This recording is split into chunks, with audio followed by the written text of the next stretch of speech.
성경 말씀 사도행전 15장 1절에서 11절. 사도행전 15장 1절에서 11절. 어떤 사람들이 유대로부터 내려와서 형제들을 가르치되 너희가 모세의 법대로 할례를 받지 아니하면 능히 구원을 얻지 못하리라 하니 바울과 바나바와 저희 사이에 적지 아니한 다툼과 변론이 일어난지라. 형제들이 이 문제에 대하여 바울과 바나바와 및 그 중에 몇 사람을 예루살렘에 있는 사도와 장로들에게 보내기로 작정하니라.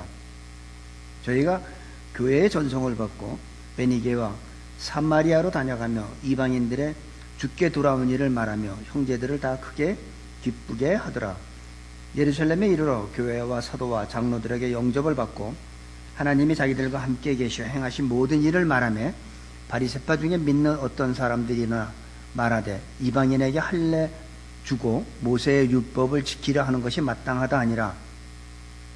사도와 장로들이 이 일을 의논하러 모여 많은 변론이 있은 후에 베드로가 일어나 말하되 형제들아 너희도 알거니와 하나님의 이방인들로 내 입에서 복음의 말씀을 들어 믿게 하시려고 오래전부터 너희 가운데서 나를 택하시고 또 마음을 아시는 하나님이 우리에게와 같이 저희에게도 성령을 주어 증거하시고 믿음으로 저희 마음을 깨끗이 하사 저희나 우리나 분간치 아니하셨느니라. 그런데 지금 너희가 어찌하여 하나님을 시험하여 우리 조상과 우리도 능히 매지 못하던 몽해를 제자들의 목에 두렸느냐. 우리가 저희와 동일하게 주 예수의 은혜로 구원받는 줄을 믿노라 하니라. 아멘. 오늘은 이제 사도행전 15장에 들어왔습니다. 지난 14장까지가 바울과 바나바가 1차 전도 여행을 마치고 이제 안디옥에 다시 돌아와서 하나님께서 그동안에 역사하신 그런 일들을 보고하며 하나님 앞에 감사와 찬양을 돌렸습니다. 그리고 오늘 이제 15장에 들어와서 어떤 변론이 일어나는 모습을 볼 수가 있습니다. 그리스도인들의, 예수님을 믿는 그리스도인들의 가장 그 신앙의 위기, 교회의 위기가 있다 하면은 내용은 없고 형식만 남는 겁니다. 예배 드리는 형식, 교회에 나오는 형식이 중요합니다. 안 나오면, 교회 안 가면 괜히 찝찝하고 오랫동안 신앙생활하면서 이게 몸에 밴 습관이기 때문에 내용은 중요하지 않아요. 내가 오늘 교회 갔다 오면 마음이 편하고, 예배를 드리면 오늘 뭔가 하나님 앞에 내가 진정으로 예배 드린 것 같다고 그러는데, 우리가 가장 중요한 게 뭐냐면 형식 중요한 게 아니라 내용이 중요한 겁니다. 그 가인과 아벨의 그 제사를 우리가 잠깐 살펴보면은 하나님께서는 아벨의 제물은 받으시고 가인의 제물은 받으시지 아니했습니다. 히브리서 4장에 보면 아벨과 가인의 그 제사 제물에 대해서 뭐라고 하냐면 아벨은 가인보다 더 나은 믿음으로 더 나은 제사를 드렸다, 이렇게 얘기합니다. 그 얘기를 역으로 생각하면 가인은 믿음으로 드린 제사가 아니라는 거죠. 형식으로 드렸다는 거죠. 우리들도 마찬가지예요. 우리가 예배 드리는 형식이 중요한 게 아니고 교회 나오는 형식이 중요한 게 아니라 내용이 중요한 겁니다. 한마디로 무슨 죄를 짓든 형식만 잘 지키면 믿음이 좋은 좋은 신앙인이라는 생각들을 합니다. 그래서 목사, 장로, 권사, 집사 이런 타이틀이 굉장히 중요해요. 어떤 사람이 무슨 일을 실수를 했는데 저분이 장로님이야. 그러면 장로님이야? 목사님이야? 이게 무슨 그런 타이틀이 믿음인 줄 착각하는 사람들이 있다는 거죠. 그런 것들이 자기 스스로를 착각하게 만들고 잘못 판단하게 만든다는 거죠. 하나님은 우리들의 그 타이틀은 중요하지 않습니다. 목사면 어떻고 장로면 어떻습니까? 그런 거에 중요하지 않아요. 우리의 내가 누구냐 하는 것을 하나님은 중요하게 생각하죠. 나의 내면 깊숙이 하나님을 경외하는 마음이 있느냐, 하나님을 사랑하느냐, 그 안에 예수님이 계시느냐, 이걸 보시는 거죠. 우리의 겉에 타이틀은 전혀 하나님은 관심이 없습니다. 사람들이 관심이 있어가지고 저 사람은 집사 되는데 나는 집사 안 돼서 나 상처받아서 교회 떠날래. 왜 그래요? 형식이 중요하기 때문에. 그런데 그 형식이 믿음이 아니라는 겁니다. 내가 누구인가? 나의 내면이 누구인가? 근데 많은 사람들은 이런 내용을, 그런 내면적인 내용을 무시하고 전통과 교리와 형식만 중요하게 생각해요. 그래서 바리새인들이 형식을 얼마나 중요했습니까? 11조 했죠. 금식할 때는 머리 풀었죠. 남 구제할 때는 깽가리하고 종치면서 모든 사람이 다 보게 하면서 내가 구제한다. 그런 게 중요했던 거죠. 하나님은 거기에 관심이 없어요. 내가 누구냐? 진짜 네 안에 예수 그리스도가 있느냐? 진짜 네 안에 하나님을 경외하는 마음이 있느냐 이겁니다. 오늘 15장 1절에 보니까 어떤 사람들이 유대로부터 내려와서 형제들을 가르치되, 그리고선 뭐를 가르치냐면 모세의 법대로, 모세의 율법대로 할례를 받아야 된다는 거예요. 할례는 아브라함 때부터 있었죠. 근데 율법은 모세가 받았죠. 그래서 이들은 율법을 굉장히 강조를 합니다. 이게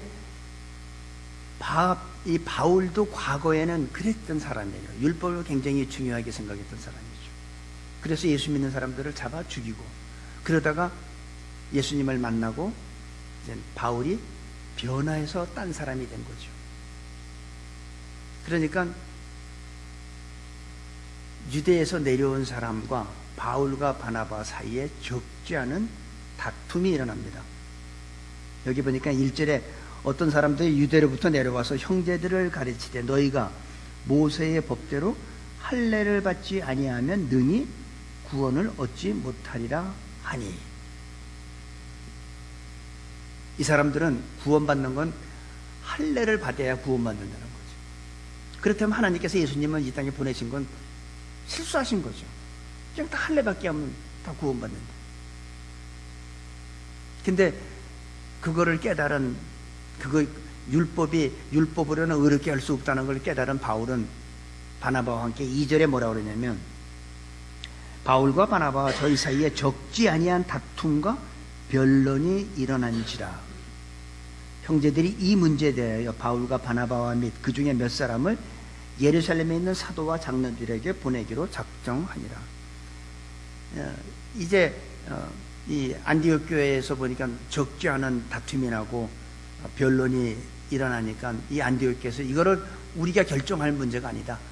예루살렘에 우리가 당신들이 가서 거기서 결정을 지라고 얘기를 하는 겁니다. 바울과 바나바가 1차 전도여행을 마치고 자기를 파송한 교회에 돌아와서 하나님의 행하신 일을 보고했을 때 다 기뻐하고 다 찬양했던 것만은 아니라는 거죠. 일부 사람들은 비판하고 시기하고 반대하는 세력도 있었습니다. 바로 유대에서 내려온 사람들이, 그들이 자기네들이 믿음의 선배라고 또 가르치는, 안디옥 교회에 내려서 가르치는 모습을 우리가 볼 수가 있는데, 이들의 주장은 뭐냐면 할례예요. 할례 받으라는 거죠. 물론 구약에서는 예수님이 십자가에 죽으시고 부활하기 전에는 할례가 굉장히 중요했습니다. 구약에서는 굉장히 의미가 있었죠. 근데 예수님이 십자가에 죽으시고 부활한 후에는 아무런 의미가 없어졌어요. 그 할례는 그러니까 사도 바울은 그랬어요. 너희는 마음의 할례를 받지, 육체의 할례를 받지 말고 마음의 할례를 받으라고 했어요. 바울이 그렇게 했어요. 몸의 할례 받는 게 중요한 게 아니라 너희 마음의 할례를 받아라. 옷을 찢고 회개하지 말고 마음을 찢으며 회개하라고 했습니다. 이렇게 하나님께서 영적으로 뭔가 부흥되고 교회가 영적으로 성숙해지고 하면은 마귀는 항상 방해를 합니다. 어떤 것으로 방해하냐면 불필요한 것 가지고 그거를 문제를 삼는 거예요. 우리들도 교회에서 이렇게 많은 일들을 하다 보면, 교회에서 좋은 일들이 있고 막 성도들이 은혜 받고 하다 보면은 아무것도 아닌 것 가지고 저는 성경 공부 열심히 하고 뭐 제자 훈련도 열심히 하는데 아무것도 아닌 것 가지고. 왜? 성만찬 할 때 누룩 들어가지 않은 걸 해야지 왜 이런 걸 하냐고. 아무것도 아닌 거 가지고 그거를 불필요한 논쟁을 만들죠. 왜 그래요? 바로 마귀는 항상 불필요한 것을 굉장히 중요하게 하면서 하나님의 사역을 방해하는 겁니다.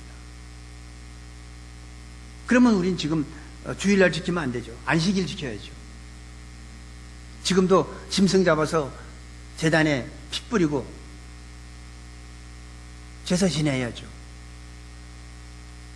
지금도 부정한 동물을 먹으면 안 되겠죠. 정한 것만 먹어야 되겠죠. 율법에 광야에서 주신 거예요. 광야에서 주신 거는 그건 지금 우리가 살아가는 이 시대에는 아무런 의미가 없습니다. 디모데전서 4장 3절에 보면 이런 말이 있습니다. 3절 4절에 보면 혼인을 금하고 식물을 폐하라 할 테나 식물은 하나님이 지으신 바니 믿는 자들과 진리를 아는 자들이 감사함으로 받을 것이니라. 하나님이 지으신 모든 것이 선함에 감사함으로 받으면 버릴 것이 없나니. 버릴 게 없어요. 그러고선 5절에 뭐라고 그랬냐면 하나님의 말씀과 기도로 거룩하여짐이니라. 그런 거 먹는 거로 우리가 거룩해지는 게 아니라는 거예요. 이거 먹으니까 내가 거룩해지고 저거 먹으면 내가 부정타고, 그게 아니라는 거죠. 먹는 거는 감사함으로 받으면 버릴 게 하나도 없어요. 하나님이 지으신 모든 것이 선하네. 그러니까 우리가 내가 비유가 안 맞아서 못 먹는 건 괜찮아. 근데 이거는 성경에서 먹지 말라고 했으니까, 그러면 그 전에는 노아, 홍수, 그 후에는 어떻게 했어요? 창세기 9장에 보면 그랬어요. 무릇 산 동물은 너의 식물이 될지라. 그 광야 전에는 무릇 산 동물은 다 먹어도 된다고 그랬어요. 단 피만 먹지 말았어요. 그 어느 게 하나님의 말씀입니까? 광야에서 모세를 통해서 율법으로 준 것이 하나님의 말씀, 그것만 하나님의 말씀인가요? 그 전에 노아 홍수 때 노아한테 준 거는 하나님의 말씀이 아니고 디모데 전서 4장에 나오는 말씀은 하나님의 말씀이 아닌가요?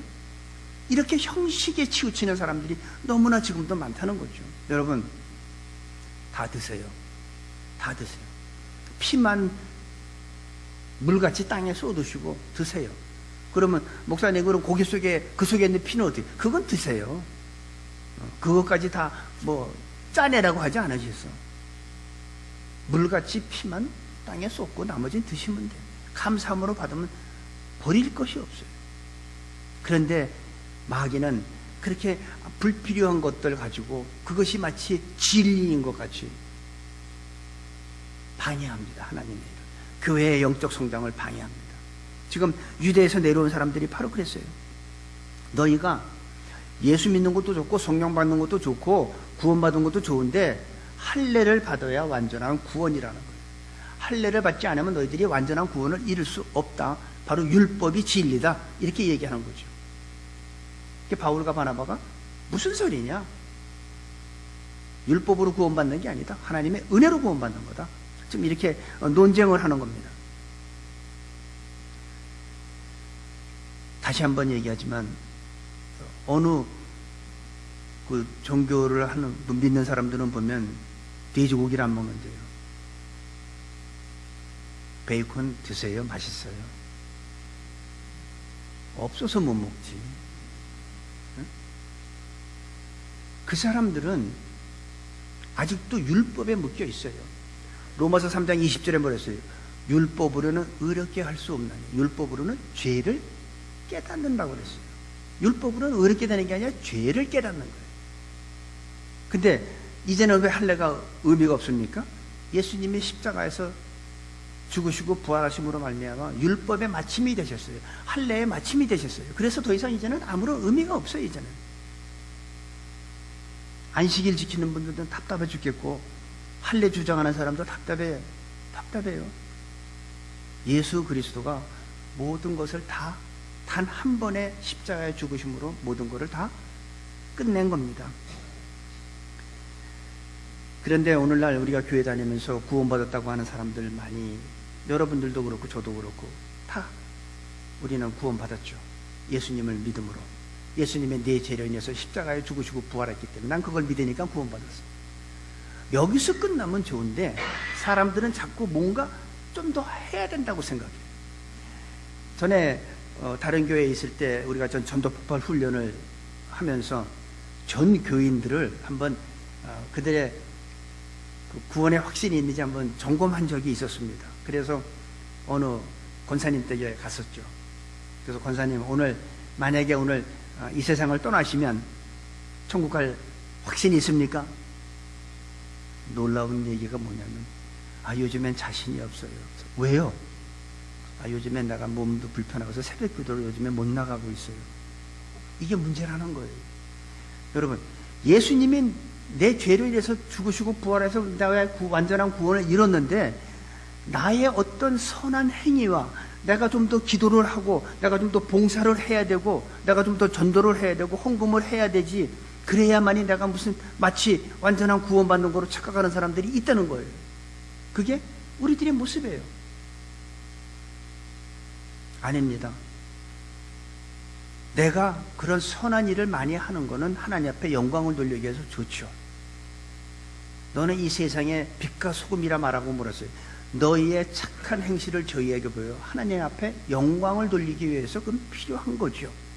하지만 내가 구원받는 거하고는 관계가 없습니다. 이 유대에서 온 사람들이 바로 불필요한 문제를 가지고 지금 논쟁을 부리면서 교회를 시끄럽게 하는 것을 우리가 볼 수가 있는 거예요.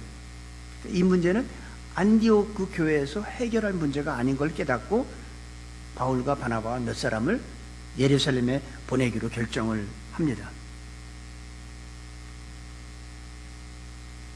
지금 분명한 것은 내가 이런 형식을 중요하게 여기는 사람과 진짜 예수 그리스도가 내 안에 계신 분의 그 차이가 있습니다.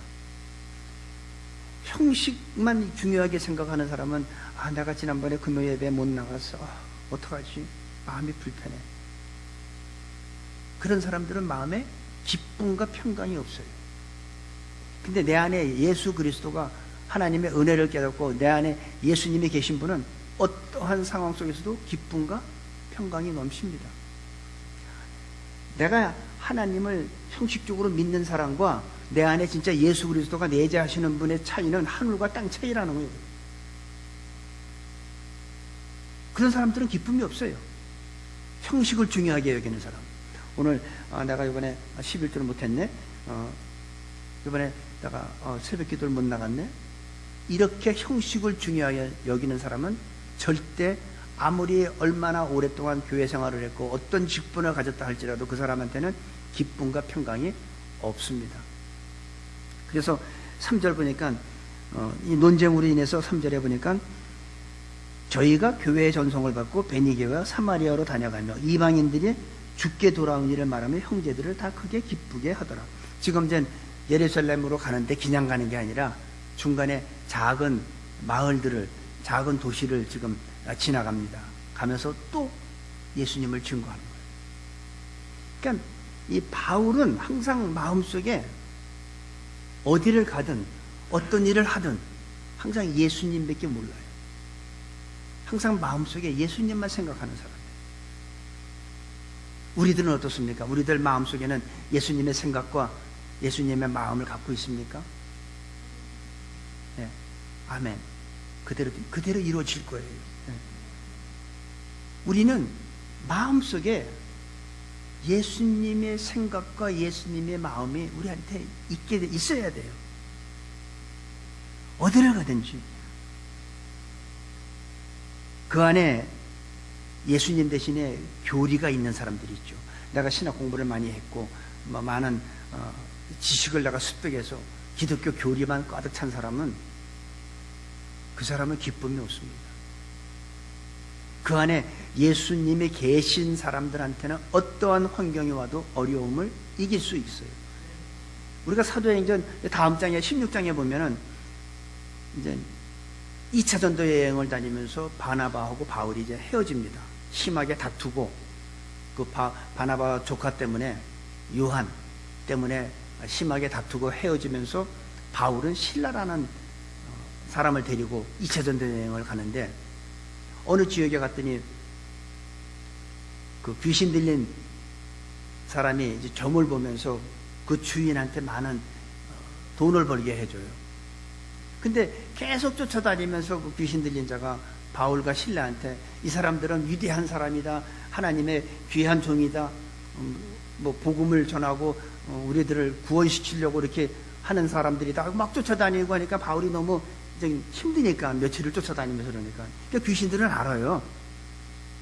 귀신들은 바울이 하나님의 위대한 사람이란 거 알아요. 그리고 복음 전하는 걸 알아요. 그 복음을 믿으면 구원받는 거 다 알아요. 그래서 내가 진짜 하나님의 영이 내 안에 계시고 내가 진짜 하나님의 종인지 아닌지 알면 귀신 들린 자 앞에 우리가 가보면 안다는 거지. 귀신은 아니까, 귀신같이 알잖아요.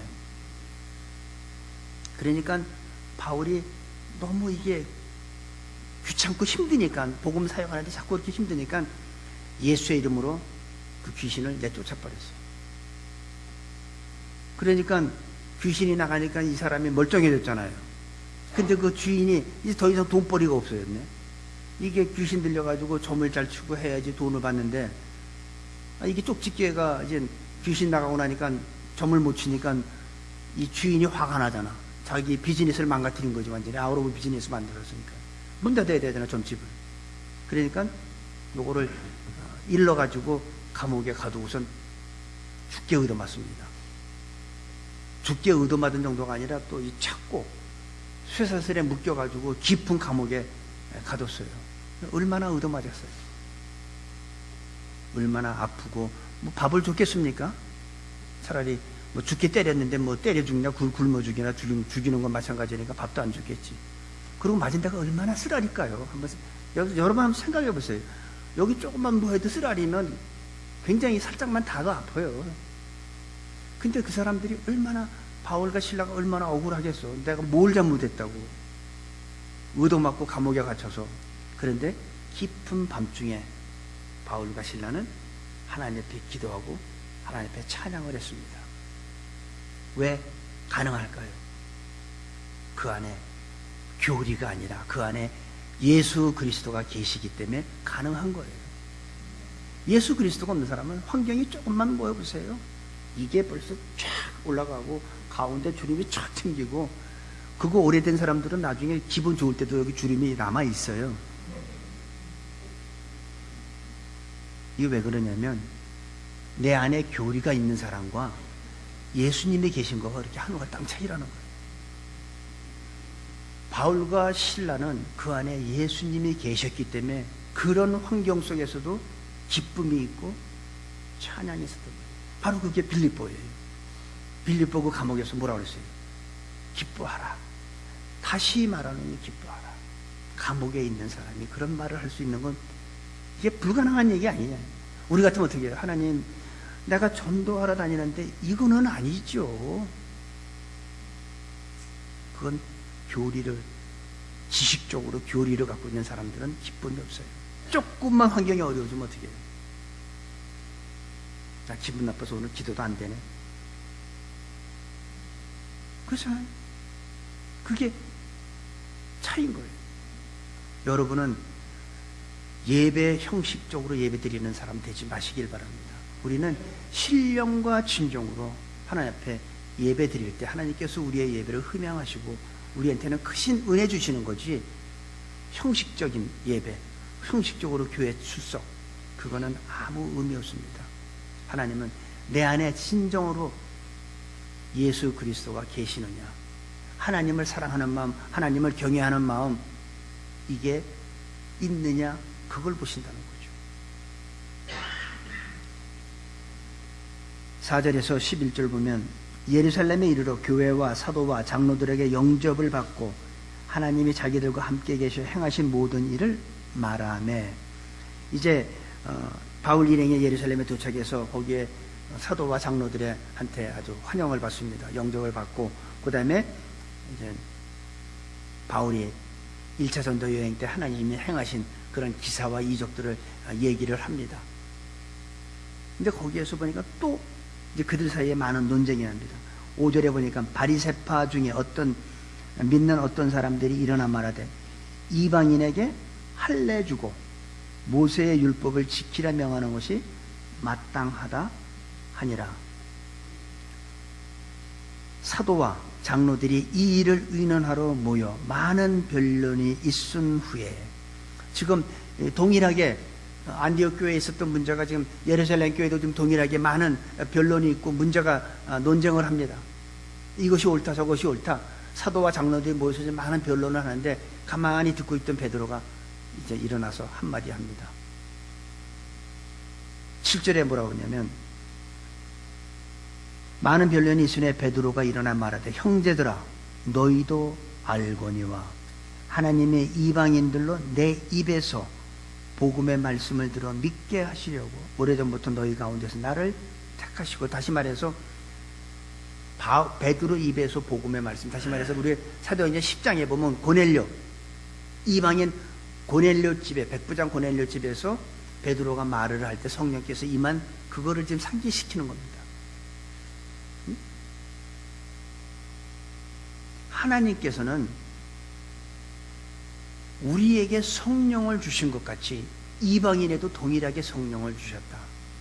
하나님은 우리나 이방인이나 차별하지 않으신다는 걸 얘기하는 겁니다.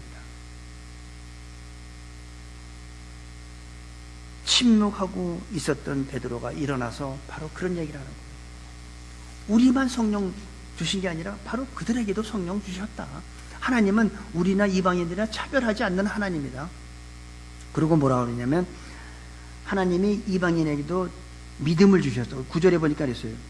8절, 또 마음을 아시는 하나님이 우리와 같이 저희에게도 성령을 주어 증거하시고 믿음으로 저희 마음을 깨끗이 하사 저희나 우리나 분간치 아니하셨느니라. 그들도 똑같이, 지금 베드로는 그거예요. 지금 니네들 자꾸 할례 얘기하고 뭐 모세 율법을 자꾸 얘기하는데, 내가 경험을 했고 또 하나님이 나한테 직접 말씀하셨는데 이방인들이나 우리나 동일하게 믿음으로 구원 주셨다. 그들을 믿음으로 깨끗게 하셨다. 그래서 중요한 거는 예수 그리스도의 은혜가 중요한 거지 율법이 아니라, 지금 이거를 강조를 합니다. 베드로가 이제 결정을 내리는 거죠. 그래서 베드로의 변증, 베드로의 변론입니다. 많은 사람들 앞에서. 그리고 뭐라고 그러냐면 10절에 보니까, 그런데 지금 너희가 어찌하여 하나님을 시험하여, 지금 그들의 변론하는 것 갖다가 베드로는 뭐라고 얘기해요? 하나님을 시험하는 거다 하는 거예요. 하나님을 시험하여 우리 조상과 우리도 능히 매지 못하던 멍에를 제자들의 목에 두렸느냐. 베드로는 지금 니네들이 좀 주장하는 것이 하나님을 시험한다는 거예요.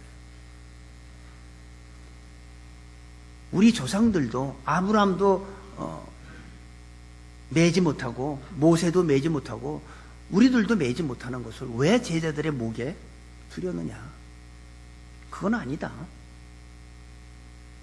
이거는 하나님을 시험하는 거라는 거예요. 자꾸 남을 비판하는 사람들이 있습니다. 자기 주장이 옳다고 주장하는 사람들도 있습니다. 다 내가 옳아, 저 사람은 다 틀려. 그런 사람, 바로 그런 사람들이 하나님을 시험하는 거나 마찬가지라고 저는 생각합니다. 베드로는 너희 조상이 매지 못하던 것을 왜 그 멍에를 제자들의 목에 두려느냐. 우리가 구원받은 것과 이방인들이 구원받은 것은 동일하게 예수 그리스도의 은혜로 믿음으로 구원받은 거다. 결론을 냅니다. 이렇게. 우리 교회는 그런 분이 한 분도 없게 되기를 바랍니다. 예수 그리스도의 은혜로 믿음으로 구원받은 것을 믿으시기 바랍니다. 내가 어떤 선한 일을 좀 하고 봉사를 좀 해야지 내가 구원에 좀 확신이 있다고 생각하는 건 잘못한 거예요. 우리 에베소서 2장 8절 9절 여러분 다 외우시죠. 너희가 그 은혜를 인하여 믿음으로 말미암아 구원을 얻었나니 이것은 너희에게서 난 것이 아니요 하나님의 선물이라. 그리고 9절에 가서 뭐라고 했어요? 행위에서 난 것이 아니니, 행위가 아니라는 거예요. 여러분들이 무슨 행위를 하든 안 하든 관계가 없다는 거예요. 하나님이 우리한테 내가 믿으니까 구원을 선물로 주신 거예요. 그거로 끝나는 거예요. 그 외에 아무것도 필요 없습니다. 아, 그럼 내가 내일부터 새벽기도 안 나와도 되겠네. 그런 얘기는 또 아니죠. 네. 그런 얘기는 또 아니야. 11조 안 해도 되겠네 뭐. 그런 얘기도 아니야. 여러분들이 적게 내는 사람, 적게 심은 자는 적게 거두고 많이 심은 자는 많이 거둡니다. 그건 여러분들이 알아서 하세요. 저는 강요하진 않지만 하나님 앞에 내가 신실하게 한 만큼, 어떤 분이 그러면 11조 그로스로 해요? 네트로 해요? 네트로 한 사람은 네트로 받고 그로스로 한 사람은 그로스로 받는 거예요. 예수 그리스도의 은혜로 구원받은 것입니다. 오늘부터 우리 새누리교회도 내가 하지 못하는 것 남한테 강요하지 마시기 바랍니다. 내가 매지 못한, 우리 조상들도 매지 못한 멍에를 왜 그들에게 매게 하냐는 베드로의 말같이 우리들도 우리 지금 이 시간 내가 하기 싫은 것, 내가 하지 못하는 것 다른 사람한테 강요하지 말라는 얘기입니다.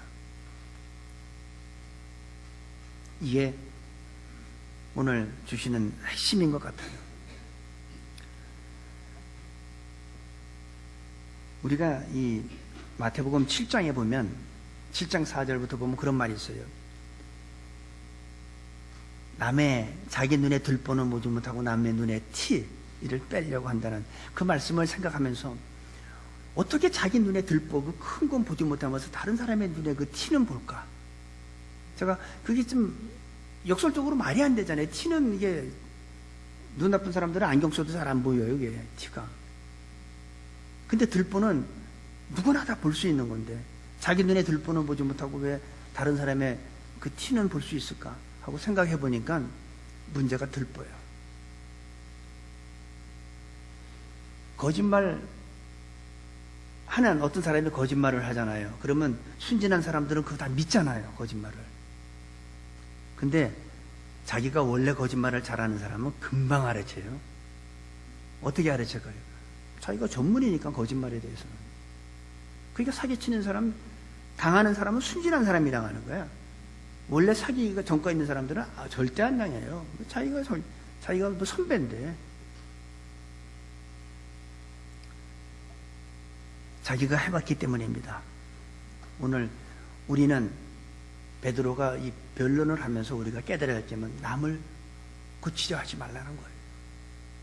남을 고치려 하지 마세요. 나도 못하는 걸 왜 다른 사람한테 자꾸 지적하고 비판하고 고치려고 하냐고. 특별히 부부 사이에 남편이나 아내 고치려고 하지 마세요. 만약에 그 사람을 꼭 고치고 싶어, 그러면 그 사람을 창조하신 하나님 앞에 기도하시기 바랍니다. 내가 고치려고 하지 마시고 나는 그냥 기도하세요. 그러면 하나님께서 저는 고쳐주실 거라고 믿습니다. 근데 내 문제, 내 눈에 있는 들보를 먼저 빼야지 상대방에 있는 티를 빼야지. 내 눈에 들보는 놔두고 상대방의 티만 자꾸 하려고 하지 말라는 거죠. 성도 간에도 마찬가지예요. 부부간에, 특별히 부부간에 남편 고치려고 하지 말고 아내 고치려고 하지 마세요. 진짜 그 사람이 고쳐지길 원한다면 그 사람을 창조하신 하나님 앞에 기도하세요. 그러면 하나님께서 어떻게 하실까요? 얘 또 김치 국물 마시냐 그러지 않아요. 고쳐주세요. 내가 남을 고치는 게 아니라 우리를 창조하신 하나님이 고칠 수 있도록 성도 간에, 이웃 간에, 부부 간에, 부모와 자녀 간에 남을 고치는 것보다는 그 사람을 위해서 하나님 앞에 기도할 수 있는 우리 모두가 될 수 있게 되기를 기도합니다. 아버지 하나님, 우리들 모두 예수님만 바라보게 하여 주옵소서. 예수님은 우리의 통치자이시며 주인이십니다. 나를 아시고 나의 문제를 해결해 주시는 우리 주님이신 것을 믿습니다. 예수님만 바라보면 날마다 주님 안에서 승리하며 기쁨과 감격이 넘치는 저희 모두로 축복하여 주옵소서. 감사하며 예수님의 이름으로 기도합니다. 아멘.